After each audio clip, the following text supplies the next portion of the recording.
Of course, the draft directive had been deposited, as I understand it, by the Commission in December of 2012. Is that right? I believe it's right, yeah. And you wrote with it to this committee in January of 2013. I believe that's right. If it's not Mr. And then there is no correspondence at all from you or the department until June of 2013, despite this committee having raised a series of questions. Sorry, Minister. Despite this committee having raised a series of questions in a report to the House, and despite the fact that you must have known that matters were progressing at the various councils that were taking place. Is that right? I don't think it's as simple as that. Mr. Phillips, the point that I would want to make is that there were delays, and we can see that, and we apologise for the delays. Why did the right round take so long that this committee heard nothing for 6 months after it had reported? But if the draft directive, you're aware the Commission is proposing changes to it, you're well aware what is going on behind the scenes. Why not reply to the concerns that the committee had raised in its report of the 30th of January?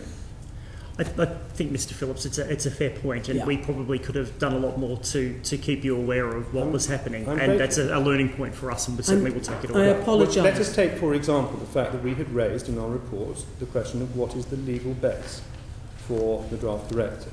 Now, that could have been responded to immediately and not 6 months later, couldn't it, Mr. Black?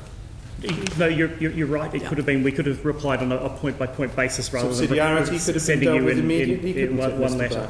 Subsidiarity. Yes, that's no, right. Right. We could have certainly replied on a ingredients and emissions, basis. including reporting, could have been dealt with immediately, notwithstanding the 2 points the Minister has raised. Yeah. All of it could have, all the committee's report of the 30th of January could have been dealt with, and we would not then have been in the position, and this is the point and why you find yourself here today, where we said we are not in a position to issue a scrutiny waiver on less than 2 weeks' notice when you notified us in June.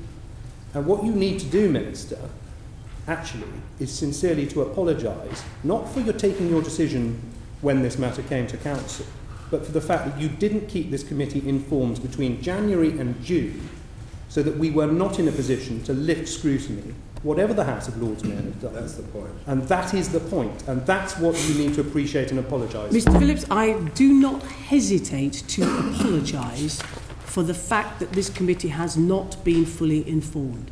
I only wish that as a minister I was aware of all the things that happen within my portfolio. I have very little control over these sorts of things that I simply don't know about. Yeah, I mean, and if I have been informed and it's my fault and I haven't acted, I want to make that very clear as well, Mr. Cash, because I tend to forget things, I have to admit, in the size of my brief. So I just want to be clear on that. I don't think we'd never